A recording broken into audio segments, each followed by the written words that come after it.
రాజు హిజ్కియా రాజును చూసి నేర్చుకోండి. ఇల్లు చక్క పెట్టుకోమంటే ఆయన జీవితాన్ని చక్క పెట్టుకున్నాడు. ఈ రాత్రి ఎందుకొరకు నీ అప్పులు పెరుగుతున్నాయి నువ్వు ఒకసారి ఆలోచించుకో. ఎందుకొరకు నీ జ్వరం తగ్గడం లేదు, ఎందుకొరకు నీ రోగం తగ్గడం లేదు, ఒకసారి నువ్వు పరీక్షించుకో. ఎందుకొరకు నీ ఇంటిలో సమాధానం లేదు, ఒకసారి పరీక్షించుకో. ఎందుకొరకు నువ్వు చేసిన పనిలో లాభం వస్తలేదు, నువ్వు ఒక్కసారి చక్క పెట్టుకో.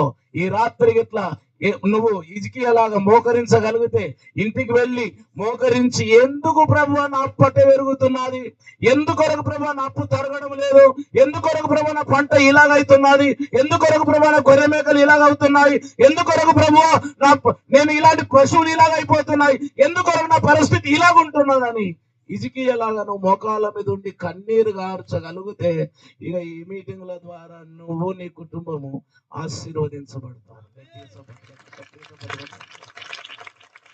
లేదు వచ్చినాం పోయినామంటే లాభము లేదు. చక్క పెట్టుకోవాల్సింది ఈ మీటింగ్ల ద్వారా నీ జీవితాన్ని.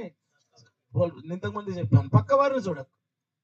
ఇంకో మంచి మాట చెప్పాను, పడిపోయిన వారిని చూసినాం అనుకోండి పడిపోబుద్ధి అవుతుంది. తెలుసా మీకు? పడిపోయిన వారిని చూస్తే పడిపోబుద్ధి, తిరిగేటోళ్ళని చూస్తే తిట్టేటోళ్ళని చూస్తే చెప్పండి, అర్థమైందా? అందు గురించి యేసయ్యను చూస్తే మంచి మనసు వస్తుంది. గట్టిగా స్తోత్రం చెల్లిద్దాం. హిజ్కియా ప్రార్థన చేశాడు, మరణము నుండి తప్పించబడ్డాడు.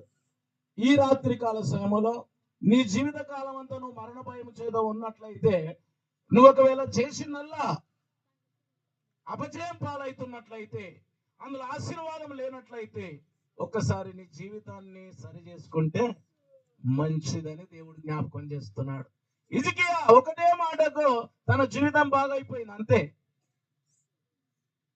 ఈ రాత్రి ఈ ఒక్క మాటను ఒక సవాలుగా తీసుకొని, ఎందుకొరకు నాకు పరిస్థితి, ఎందుకొరకు ఈ అవమానం, ఎందుకొరకు ఈ నిందలు, ఎందుకొరకు అని నీ ఇల్లును చక్క పెట్టుకోగలిగితే, హిజ్కియాను దర్శించిన దేవుడు, హిజ్కియాను బ్రతికించిన దేవుడు నిన్ను ఈ లోకములో బ్రతికిస్తాడు, నెమ్మదిగా జీవించేటట్లు ఆశీర్వదిస్తాడు.